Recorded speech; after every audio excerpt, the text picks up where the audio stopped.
La inflación de Argensauria. La plata argentina cada vez vale menos, cada vez desde 1946. Desde 1946, año en que asumió Perón como presidente, el Banco Central emitió más dinero del que teníamos como reservas para cubrir la gran cantidad de gastos. Los gastos del Estado se cubren con dinero. Como Perón comenzó a gastar más de lo que el Estado realmente tenía, entonces hacía imprimir más billetes. Estos billetes que imprimía no tenían respaldo. Si tenés un billete de 100 pesos con respaldo del Banco Central, cada peso tiene su respaldo perfecto. 100 pesos valen 100 pesos reales. Pero, como imprimieron más, por ejemplo, el doble, en vez de imprimir un billete, imprimieron 2 billetes de 100 pesos cada uno, entonces cada billete tiene solo el respaldo de la mitad. El valor real es de 50 pesos cada uno. Es decir, un billete de 100 pesos valía 50 pesos reales. Entonces, cuando vas al súper a comprar algo de 100 pesos, le das el billete de 100 pesos. Pero como en realidad vale 50 pesos, el dueño del súper te dice: me da un billete de 100 pesos que en realidad vale 50 pesos. Para que me dé 100 pesos reales, debe darme 2 billetes de 100 pesos. Y eso es la inflación. Nuestro dinero vale menos y hay que poner más para pagar el mismo producto que el mes pasado tenía un valor en pesos que era menor. Desde que cayó Perón en 1955, hubo muchos gobiernos que siguieron haciendo lo mismo, gastando más de lo que realmente teníamos. Radicales, militares, peronistas, menemistas, kirchneristas y el actual macrista. Por eso, cada tanto, tenemos crisis económicas, porque llega un momento en que el dólar sube y sube, porque el peso baja y baja.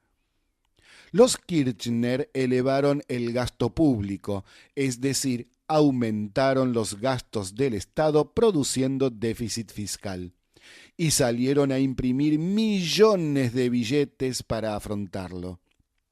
Billetes sin respaldo. Por eso la inflación desde el 2003 subió y subió y subió.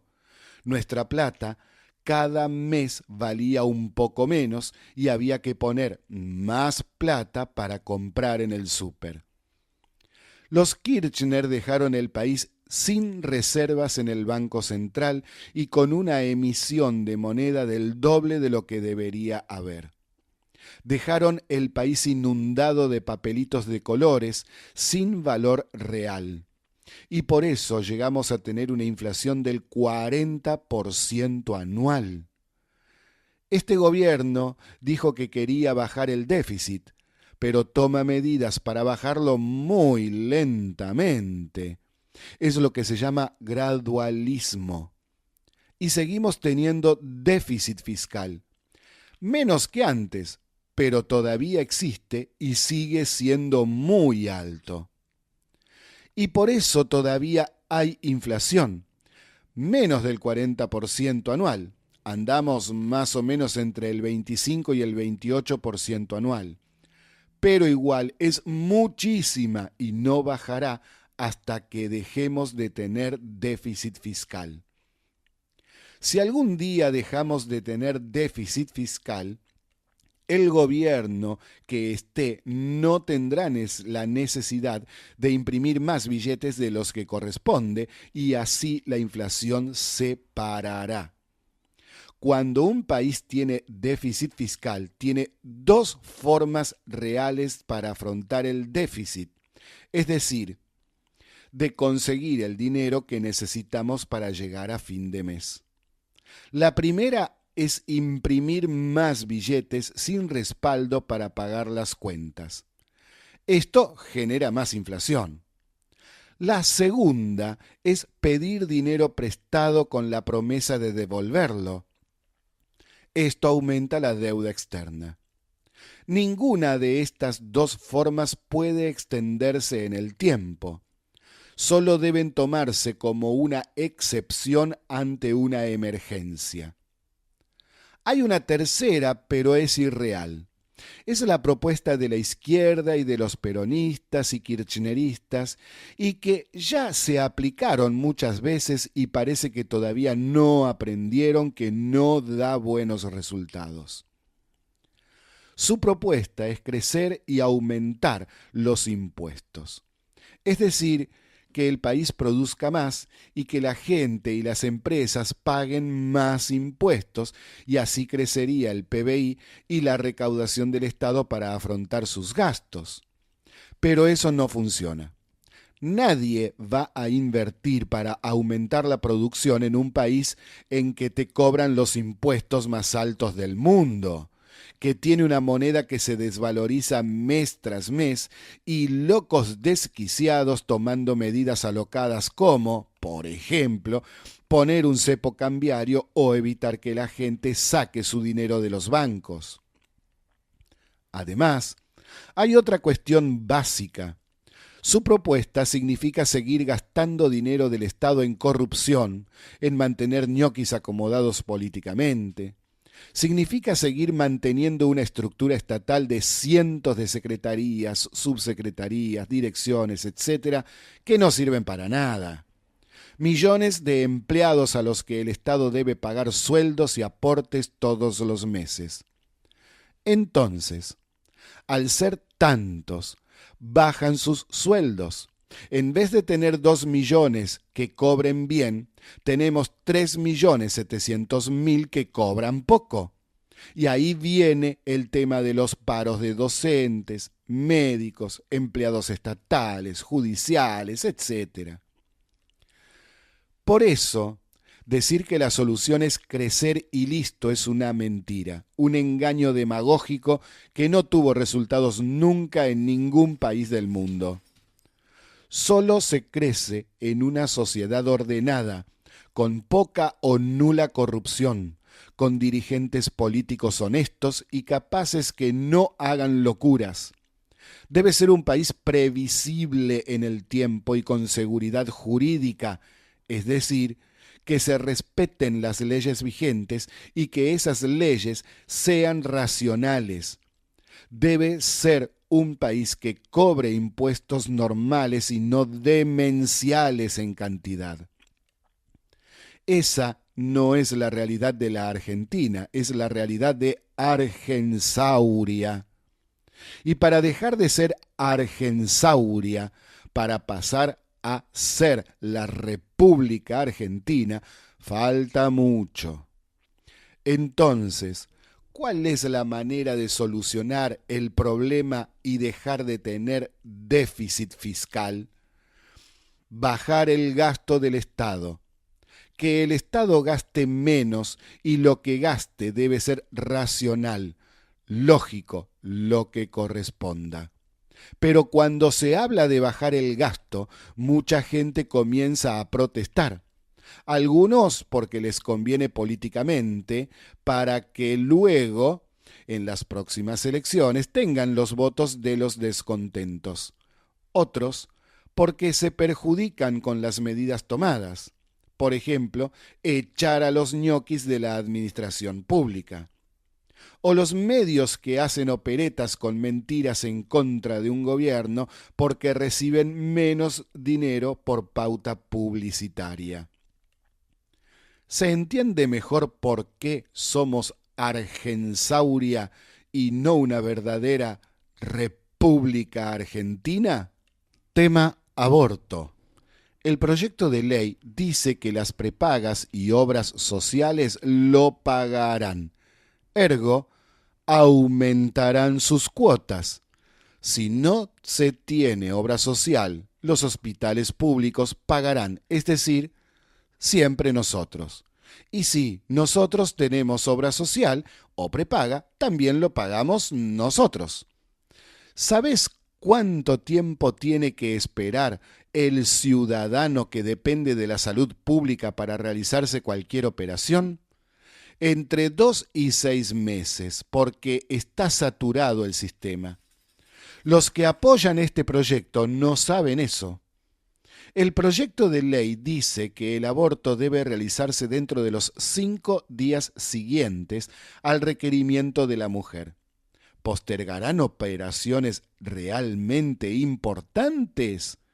Hay algo de lo que no he querido hablar sobre este tema en todos los días pasados porque no quería que alguien dijese que doy golpes bajos. Pero la crisis que tenemos en la salud pública hace que, a raíz de que en el debate en diputados se burlaron en las redes diciendo que la diputada que dijo que se vendían tejidos y órganos de los bebés abortados era mentira. Y se burlaron, y tenemos una crisis de credibilidad y de conocimiento también. Sí, se burlaron en las redes y hasta algunos medios escritos. Entonces tengo que aclarar lo siguiente. La Planned Parenthood, esa empresa estadounidense de la que hablamos ya varias veces, hace ya muchos años que vende los tejidos y órganos de los abortos que hace en sus clínicas instaladas en varios países. Pueden acceder al material explicativo de las maniobras que hacen en varias páginas de Internet. Hasta hay cámaras ocultas realizadas a sus directivos que pueden encontrar en YouTube. Por eso es que el diputado Alfredo Olmedo dijo que si este proyecto de ley es sancionado y promulgado, presentará un proyecto para que todos los bebés frutos de abortos sean cremados y así evitar el tráfico de tejidos y órganos.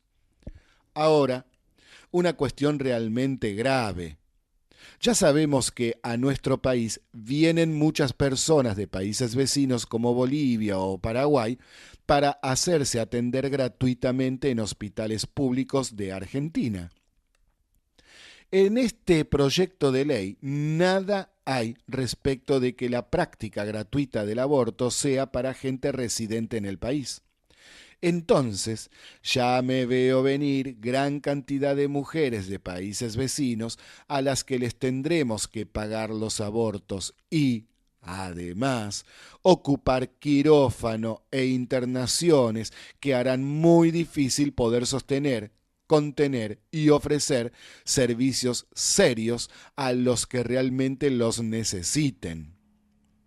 Y una pregunta para los que se dicen que son progresistas. Si el feto no es bebé, ¿por qué cobran asignación universal por el embarazo y ustedes lo festejan? Me parece que aquí hay otra contradicción. Y lo que sigue va con bronca. Si el aborto no es un asesinato, ¿por qué cuando matan a una mujer embarazada se le dice doble homicidio? Lo que sucede acá es que Argentina enloqueció. Me cobran impuestos para bancar el subsidio a madres con más de 7 hijos, con menos también. Y si una pareja quiere abortar, me van a cobrar impuestos para pagar el aborto. En cualquier caso, siempre me pasan la factura a mí, a usted, a todos. Nadie es responsable de sus actos. Todos tenemos que pagarlo los ciudadanos que, encima, somos menos del 25% de la población los que sostenemos todos estos gastos demenciales. Por favor, de mi parte, váyanse a patear calefones. Ahora el tema económico. Renunció Sturzenegger, que era el director del Banco Central de la República Argentina. En ese cargo asume Luis Caputo y por ello, como Luis Caputo era el ministro de Finanzas, se van a fusionar, a unir los ministerios de Hacienda y Finanzas y quedarán bajo la órbita del actual ministro de Hacienda, que es Duhovne. Y entonces me tengo que despachar ahora con dos noticias respecto de lo que está haciendo el gobierno. Ayer se anunció la implementación del Seguro Verde, un proyecto para destinar el 1% del valor de cada póliza de autos, motos y camiones a la ley de promoción forestal. Ajá. Es decir, crean otro impuesto más. Ven, estas son las cosas incomprensibles de este gobierno. Estamos diciendo que deben bajar los impuestos y quitar un montón de otros impuestos y estos tipos te crean un impuesto más. Teníamos 96 impuestos, ahora o son 97 o te aumentan la cuota del seguro. Por Dios. Y si eso les parece mal, fíjense en esto otro. El gobierno autorizó una suba del gasto público por 80.000 millones de pesos. Sí, se lo repito, el gobierno autorizó una suba del gasto público por 80.000 millones de pesos. Las ampliaciones contemplan obras públicas en las provincias y pago de jubilaciones. El tipo de cambio originalmente previsto en el presupuesto quedó desactualizado, ya que los gastos se vieron ampliados por el tema de que sube el dólar, especialmente para la obra pública, porque no se previó que el tipo de cambio sea tan alto, y menos a esta altura del año. Es decir, el dólar pasó los 28 pesos, y lo hizo porque tenemos una inflación enorme. Y tenemos una inflación enorme porque el déficit fiscal es monstruoso.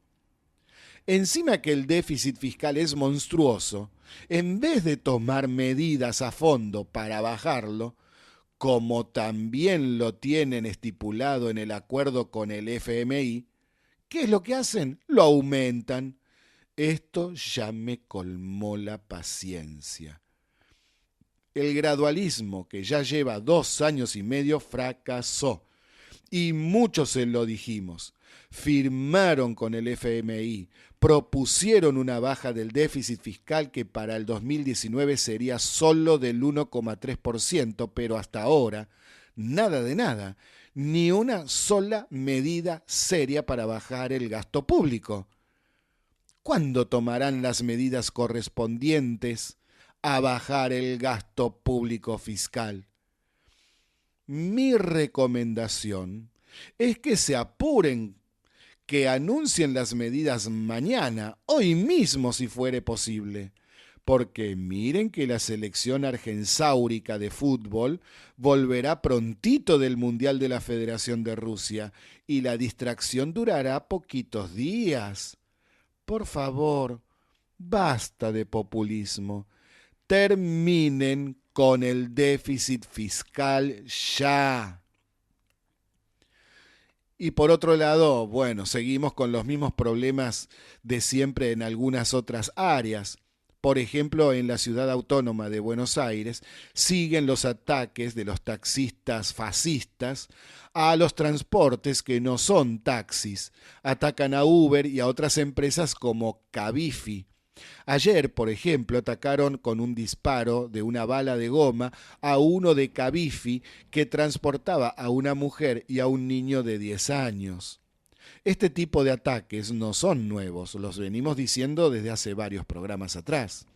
Vidrios rotos, neumáticos tajeados, pintadas en la carrocería, un detallado escrache virtual de los conductores que utilizan su vehículo con la aplicación Uber y Cabify.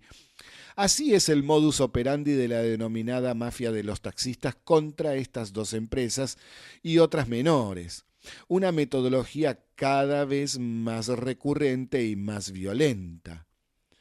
Están tan locos que incluso atacan a autos particulares que no son de transporte, pero a veces los confunden y los atacan como si fuesen de Uber o de Cabify.